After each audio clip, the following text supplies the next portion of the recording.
Hello guys, welcome to Ekam academy Hyderabad. So మనకి ఇక్కడ వచ్చేసి కరెంట్ అఫైర్స్ జరిగినటువంటి ఒక మేజర్ ఈవెంట్, చాలా విషాదకరమైన సంఘటన. సో ట్రైన్ యాక్సిడెంట్ జరిగింది కదా ఒడిశా రాష్ట్రంలో. ఈ ట్రైన్ యాక్సిడెంట్ సంబంధించి చాలా మంది కూడా క్వశ్చన్ చేస్తున్నారు గవర్నమెంట్ని. కవచ్ సిస్టమ్ అనేది ఒకటి ఉంది కదా, కవచ్ సిస్టమ్ అనేది ఒకటి ఉంది కదా, సో అది ఎందుకు పనిచేయలేదు, ఇంతమంది ప్రాణాలు కోల్పోయారు. సో ప్రాణాలు కోల్పోవడం కాకుండా వేల మంది వాళ్ళు క్షతగాత్రులయ్యారనమాట. సో గాయాలయ్యి వాళ్ళు చాలా వరకు డిజేబిలిటీ కూడా అయ్యారనమాట. దీనికి సంబంధించి యాక్సిడెంట్కి సంబంధించిన ఇన్ఫర్మేషను, తర్వాత అసలు కవచ్ సిస్టమ్ అంటే ఏంటి, అది ఎందుకు పనిచేయలేదు, అది పనిచేస్తుంటే చాలామంది ప్రాణాలు ఇలా పోయే కాదు కదా అని చెప్పేసి చాలామంది క్వశ్చన్ చేస్తున్నారు కదా. దానికి సంబంధించిన అన్ని కూడా క్లారిటీగా ఎక్స్ప్లెయిన్ చేస్తాను. ఇప్పుడు అసలు కవచ్ సిస్టమ్ అంటే ఏంటి, అది ఎలా పనిచేస్తుంది, దానివల్ల ఎటువంటి అడ్వాంటేజెస్ ఉన్నాయి, ఇక్కడ ఎందుకు కవచ్ సిస్టమ్ పనిచేయలేదని కూడా మనం క్లారిటీగా డిస్కస్ చేసుకుందాం. సో ఇప్పుడు చూసారు కదా మీరు, ఈ విషాదకరమైన సంఘటన. ఆల్మోస్ట్ మనకి 230+ మెంబర్స్ వరకు పాపులేషన్ చనిపోయారు ఇక్కడ.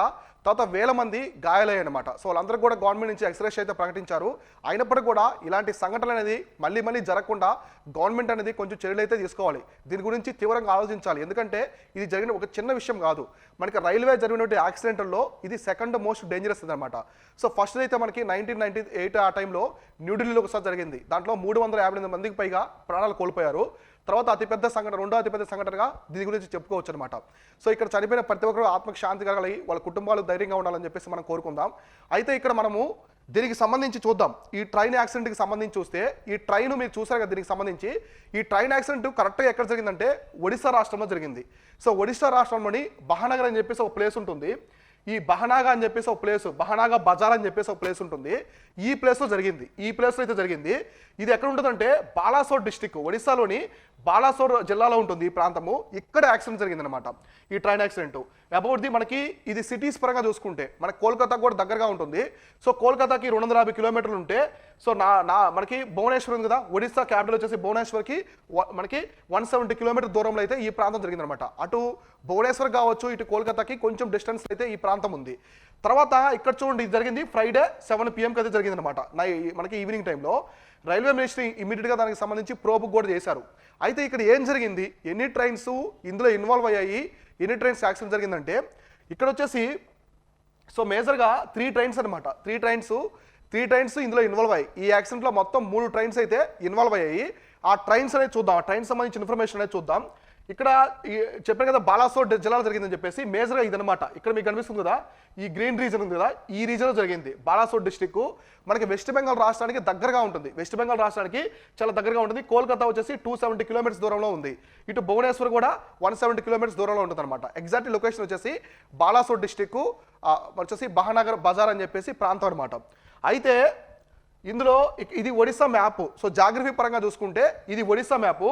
ఇక్కడ మీకు కనిపిస్తుంది, కాపీ కలర్ కనిపిస్తుంది కదా, ఇక్కడ నేను హైలైట్ చేస్తాను కదా గ్రీన్ కలర్లో, ఈ రీజన్ అనమాట. సో ఈ రీజన్ ప్రాంతం అంటే ఎగ్జాక్ట్లీ మనకి ఒడిశా రాష్ట్రానికి నార్త్ ఈస్ట్ ఈశాన్య ప్రాంతంలో ఈ యాక్సిడెంట్ అనేది జరిగిందనమాట. అయితే ఇక్కడ చూడండి, ఇందులో ఎన్నో ట్రైన్స్ ఏమన్నాయంటే మొత్తం 3 ట్రైన్స్ సంబంధించినమాట, 3 రైళ్ళకి సంబంధించినటువంటి యాక్సిడెంట్ ఇది. ఇక్కడ చూస్తే ఫస్ట్ నెంబర్ వచ్చేసి 12841 సంబంధించిన ట్రైను కోరమాండల్ ఎక్స్ప్రెస్. ఇది మన సౌత్ ఇండియాకి ఎక్కువ వస్తూ ఉంటుంది. సౌత్ ఇండియాలోని తమిళనాడు వరకు ఇది ప్రయాణిస్తూ ఉంటుంది అన్నమాట ఈ ట్రైన్ అనేది. ఇక్కడ మీరు కోరమాండల్ ఎక్స్ప్రెస్ అనేది which runs between the Shalimar to Chennai. So Shalimar దగ్గర నుంచి చెన్నై వరకు వెళ్తుంది. సో తమిళనాడు చివరికి వెళ్తుంది అనమాట. ఇది ఒక ట్రైన్ ఇన్వాల్వ్ అయింది యాక్సిడెంట్లో. నెక్స్ట్ ఇన్వాల్వ్ అయిన ట్రైన్ ఏదంటే 18841.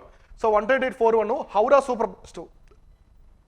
ఈ హౌరా సూపర్ ఫాస్ట్ ఎక్స్ప్రెస్ అనేది సో బెంగళూరు నుంచి హౌరా వెళ్తుంటుంది అనమాట. సో బెంగళూరు నుంచి, సో కర్ణాటకలోని బెంగళూరు నుంచి మనకి వెస్ట్ బెంగాల్లోని కలకత్తా వరకు వెళ్తుంటుంది, కోల్కతా వరకు వెళ్తుంటుంది, హౌరా వరకు వెళ్తుంటుంది. ఇంకోటి వచ్చేసి గూడ్స్ ట్రైన్ కూడా ఇందులో ఇన్వాల్వ్ అయింది అనమాట. సో ఇక్కడ ఏం జరిగిందంటే మామూలుగా ఒక ట్రైన్ అనేది పట్టాలు తప్పింది ఫస్ట్. సో పట్టాలు తప్పిన తర్వాత దాన్ని ఇమీడియట్గా వచ్చేసి గూడ్స్ ట్రైన్ హిట్ చేయడం, గూడ్స్ ట్రైన్ వచ్చేసి ఇంకొక ట్రైన్ హిట్ చేయడం. ఇలా ఏమైందంటే చాలా వరకు కూడా ఇందులో బాగా దెబ్బతిన్న ట్రైన్ వచ్చేసి కోరమాండల్ ఎక్స్ప్రెస్. సో తమిళనాడు వెళ్తున్నటువంటి కోరమాండల్ ఎక్స్ప్రెస్ అయితే చాలా వరకు 10 నుంచి 13 బోగీల వరకు దెబ్బతిన్నాయి. హౌరా ఎక్స్ప్రెస్ వచ్చేసి 3 బోగీల వరకు దెబ్బతిన్నాయి అనమాట. సో గూడ్స్ ట్రైన్ మళ్ళీ హిట్ చేయడం వల్ల చాలా ప్రాబ్లమ్స్ అయితే క్రియేట్ అయ్యి చాలా మంది కూడా చనిపోయారు. ఇక్కడ చాలా బాధాకరమైన విషయం అనమాట ఇది. సో మనకి రైల్వే జరిగిన ఇన్సిడెంట్లో చాలా విషాదకరమైన సంఘటన. అయితే ఈ 3 ట్రైన్లు జరిగాయి కదా, ఇది మొత్తం ఫెయిల్యూర్ ఏంటంటే సిగ్నలింగ్ సిస్టమ్ అనమాట. సిగ్నలింగ్ సిస్టంలో జరిగినటువంటి లోపం వల్ల ఇక్కడ ఈ విధంగా అయితే జరిగిందని చెప్పేసి విశ్లేషకులు కూడా చెప్తూ ఉన్నారు. అసలు కవచ్ సిస్టమ్ ఉంది కదా, ప్రతి ఒక్క సిటిజన్ కూడా గవర్నమెంట్ని క్వశ్చన్ చేస్తున్నారు.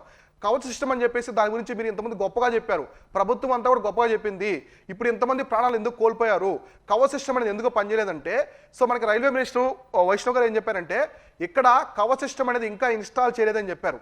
సో ఈ లైన్లో ఇప్పుడు ఈ యాక్సిడెంట్ జరిగింది కదా, ఈ లైన్లో వచ్చేసి కవచ్ సిస్టమ్ అనేది ఇంకా ఇన్స్టాల్ చేయని చెప్పారా. వాళ్ళు ఇంకా ఇన్స్టాల్ చేయకపోవడం వల్ల ఇంత పెద్ద ప్రమాదం అయితే జరిగిందనమాట. ఒకవేళ వాళ్ళు చెప్పినటువంటి విధంగా అక్కడ కవచ్ సిస్టమ్ అనేది ఇన్స్టాల్ అయి ఉంటే ఇంత పెద్ద యాక్సిడెంట్ అనేది జరిగి ఉండేది కాదు. కానీ కొంతమంది ఏం చెప్తున్నారు, ఇది కవచ్ సిస్టమ్ ఇన్స్టాల్ చేసినా కూడా ప్రాబ్లం అనేది క్రియేట్ అవుతుంది అని చెప్పారు. ఎందుకంటే ఇప్పుడు కవచ్ సిస్టమ్ అనేది ఏంటి, సేమ్ లైన్లో ఇప్పుడు సేమ్ లైన్ ఉంది. సో ఇది రైల్వే ట్రాక్, ఇది railway track. So railway track ఇలా ఉంటే ఇటు ఒక ట్రైన్ వస్తుంది, సో ఈ సైడ్ ఒక ట్రైన్ వస్తుంది, ఈ సైడ్ ఒక ట్రైన్ వస్తుంది ఒకే ట్రాక్ మీద. సో ఒకే ట్రాక్ మీద వస్తే కవచ్ సిస్టమ్ పనిచేస్తుంది. కానీ వేరే ట్రాక్ మీద వచ్చే ట్రైన్ హిట్ చేసింది. సో ఇక్కడ ఏమైందంటే ఒక ట్రైన్ హిట్ చేయడం వల్ల దాని బోగీలు వేరే ట్రాక్ మీద పడ్డాయి. సో వేరే ట్రాక్ మీద పడడం వల్ల ఆ ట్రాక్ మీద వచ్చి ట్రైన్ దాన్ని ఢీ కొట్టింది అనమాట. దానివల్ల పెద్ద విషాదమైంది. ఇప్పుడు కవచ్ సిస్టమ్ ఉన్నా కూడా సరిగా పనిచేయదు, ఎందుకంటే సేమ్ లైన్లో వస్తేనే కవచ్ సిస్టమ్ పనిచేస్తుంది.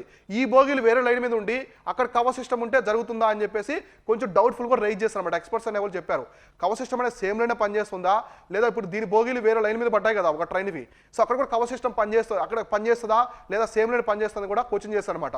దీని గురించి అయితే నేను ఇప్పుడు కవచ్ సిస్టమ్ గురించి, అసలు కవచ్ సిస్టమ్ అంటే ఏంటి, అది ఎలా పనిచేస్తుంది, దానివల్ల ట్రైన్ పరంగా ఎటువంటి అడ్వాంటేజెస్ ఉన్నాయని చెప్పేసి ఇప్పుడు మనం క్లారిటీగా డిస్కస్ చేద్దాం.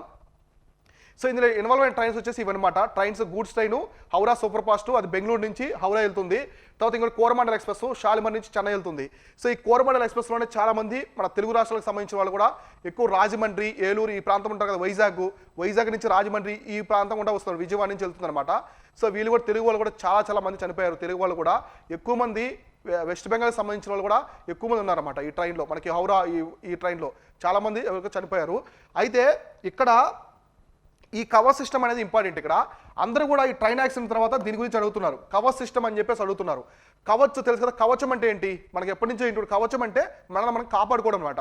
సో మన కవచం ఉంటే కవచ్ కుండలు అంటారు, కన్నుడి కవచ్ కుండలు ఉంటాయంటే అతనికి ఏదైనా ఆయుధం గుచ్చుకున్నా కూడా గాయం అవుదనమాట. అంటే కవచ్ సిస్టమ్ అని చెప్పేసి రైల్వేస్ ఉదాహరణ అయితే ఇంట్రొడ్యూస్ చేసింది, చాలా గొప్పగా చెప్పారు. దీని గురించి మన సెంట్రల్ గవర్నమెంట్ కూడా చాలా గొప్పగా ఇది చెప్పడం జరిగింది అనమాట అది ఇంట్రొడ్యూస్ చేసినప్పుడు. అయితే ఇప్పుడు ఎంతవరకు ఇది పనిచేసింది అనేది ఇక్కడ మనం క్వశ్చన్ చేయాలన్నమాట, ఎందుకంటే అది పని చేయకపోవడం వల్లే కదా. సో ఇక్కడ ఇన్స్టాల్ చేయలేదు, ఇన్స్టాల్ చేస్తుంటే ఇంత పెద్ద ప్రమాదం అనేది జరుగుండేది కాదు. ఇక్కడ చూద్దాం అసలు కవచ్ సిస్టమ్ అంటే ఏంటి, ఇది ఎలా పనిచేస్తుంది అనేది దాని ప్రొసీజర్ అయితే తెలుసుకుందాం. సో ఇక్కడ చూడండి, the railways recently confirmed that there was no Kavach system installed in the trains involved in the accident in the Odisha Balasore district. So ఒడిశాలోని ఈ బాలాసోర్ డిస్ట్రిక్ట్లో మేము ఇంకా కవచ్ సిస్టమ్ అనేది ఇన్స్టాల్ చేయలేదని చెప్పేసి రైల్వే మినిస్టర్ అనేది కన్ఫర్మ్ చేసింది అనమాట. సో రైల్వే మినిస్టర్ ఏం చెప్పిందంటే ఇక్కడ ఒడిశాలో జరిగిన యాక్సిడెంట్ జరిగింది కదా, ఆ లైన్లో ఇంకా కవచ్ సిస్టమ్ అనేది ఇన్స్టాల్ చేయలేదని చెప్పారు. ఇదైతే వాళ్ళు చెప్పారు, గవర్నమెంట్ అనేది అది చెప్పింది, దానివల్ల ఈ యాక్సిడెంట్ అనేది జరగడానికి రీజన్ అని చెప్పారు. ఒకవేళ కవచ్ సిస్టమ్ ఉండుంటే ఇది యాక్సిడెంట్ అయ్యేది కాదు, సో సాఫీగా ఉండదని చెప్పేసి రైల్వే బోర్డు కూడా చెప్పారనమాట. అయితే ఇప్పుడు చూద్దాం అసలు కవచ్ సిస్టమ్ అంటే ఏంటి, ఎందుకు దాని గురించి ఇంత మనకి న్యూస్లో ఇంత బాగా హైలైట్ అవుతుంది.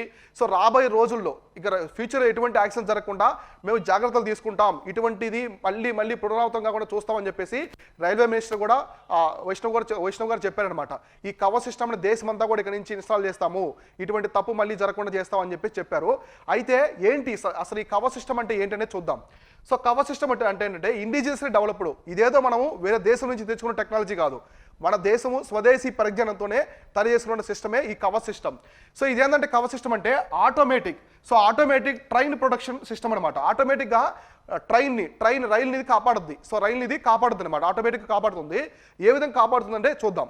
సో కవచ్ సిస్టమ్, కవచ్ వాళ్ళు డెవలప్డ్ అయింది, ఇది ఎవరెవరు డెవలప్ చేశారు, ఈ కవచ్ సిస్టమ్ ఎవరు డెవలప్ చేశారు, ఏం చెప్పారు, స్వదేశీ పరిజ్ఞానంతో చేసాం, అంటే మన సొంత టెక్నాలజీతో చేసాం కదా. ఒకటి వచ్చేసి ఆర్డిఎస్ఓ అంటే రీసెర్చ్ డిజైన్ అనేది స్టాండర్డ్ ఆర్గనైజేషన్. ఇప్పుడు వందే భారత్ ఎక్స్ప్రెస్ ఉంది కదా, వందే భారత్ ఎక్స్ప్రెస్ తయారు చేసేది కూడా ఇదే అనమాట. సో ఇది నెక్స్ట్ వచ్చేసి మనకి తమిళనాడులో మనకి ఇంటిగ్రేటెడ్ కోచ్ ఫ్యాక్టరీ ఉంటుంది. ఆ రెండు కలిసి వందే భారత్ ఎక్స్ప్రెస్ని తయారు చేస్తూ ఉన్నాయి.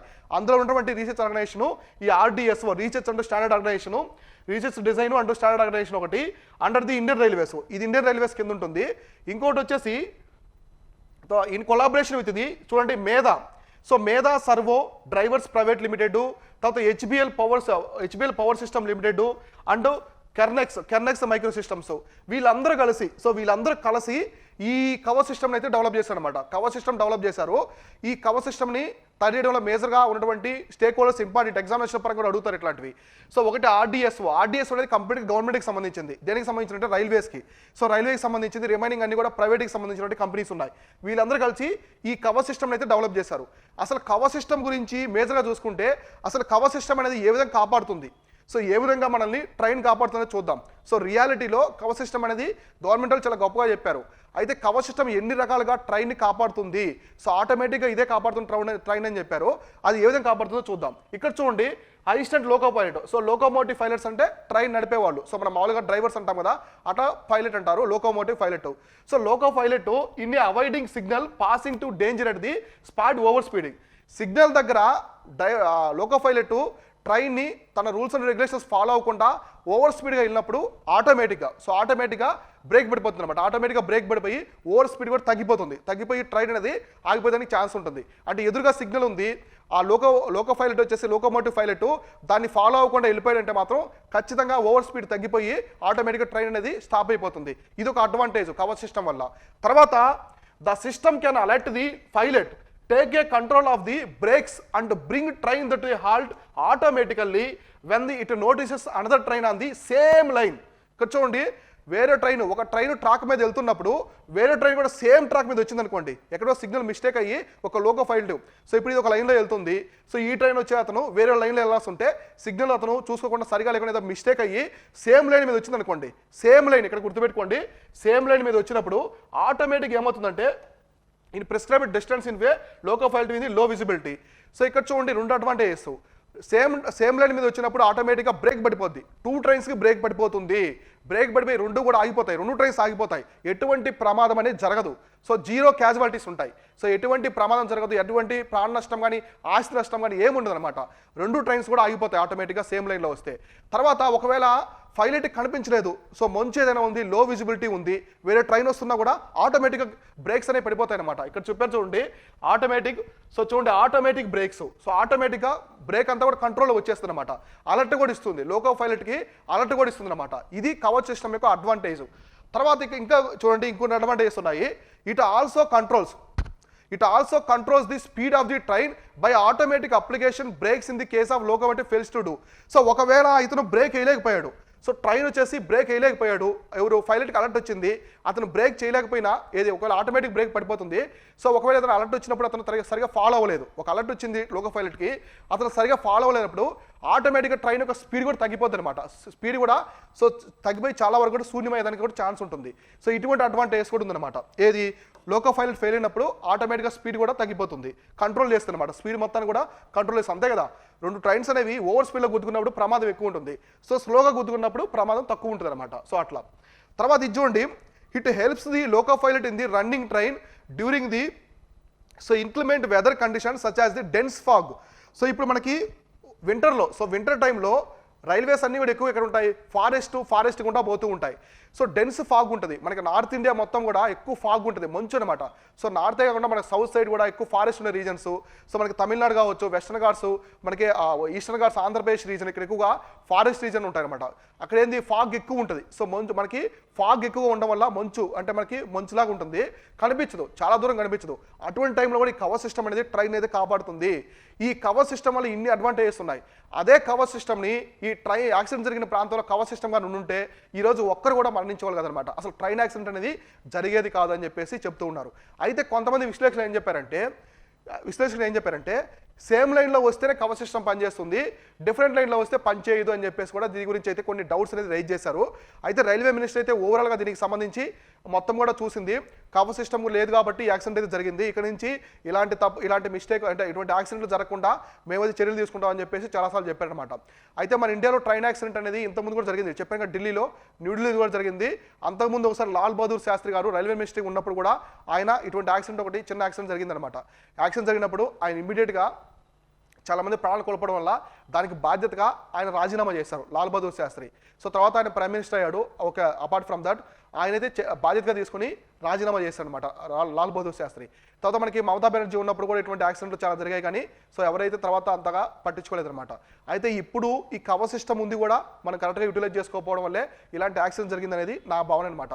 కాబట్టి ఇప్పుడైనా రైల్వే మినిస్ట్రీ ఇమీడియట్గా రైల్వే మినిస్ట్రీ అలర్ట్ అయ్యి అన్ని లొకేషన్స్ ఉన్నాయి కదా, అన్ని లొకేషన్స్ కూడా ఈ కవర్ సిస్టమ్ని ఇన్స్టాల్ చేయడం వల్ల ఇటువంటి ప్రమాదం జరగకుండా, సో ఫ్యూచర్లో ఇటువంటి ప్రమాదం జరగకుండా ఉండకపోవడం అనేది గవర్నమెంట్ అయితే చర్యలు అయితే ఖచ్చితంగా తీసుకోవాలి. ఇది ఈ కవర్ సిస్టమ్కి సంబంధించిన ఇన్ఫర్మేషన్. సో చాలామంది అడుగుతున్నారు కదా అసలు కవర్ సిస్టమ్ అంటే ఏంటి, సో ఎందుకు అక్కడ ఇన్స్టాల్ చేయని చెప్పేసి క్వశ్చన్స్ అనేది రైజ్ అయ్యాయి. కాబట్టి మీకు అందరికీ కవర్ సిస్టమ్ అంటే ఏంటనేది ఇన్ఫార్మ్ చేయాలి, దాని గురించి చెప్పాలనే ఉద్దేశంతోనే కంప్లీట్గా అయితే ఈ క్లాస్ అయితే లెక్చర్ అయితే చేసాము. ఇలాంటి ఇంపార్టెంట్ కరెంట్ ఈవెంట్స్ ఉంటాయి కదా, కరెంట్ ఈవెంట్స్లో టాపిక్స్ ఎడిటోరియల్స్లో ఉండేవి తీసుకుని మీకు అందరూ కూడా ఎక్స్ప్లెయిన్ చేస్తూ ఉంటాను. ఇవన్నీ కూడా ఫాలో అవుతూ ఉండండి. Thank you all.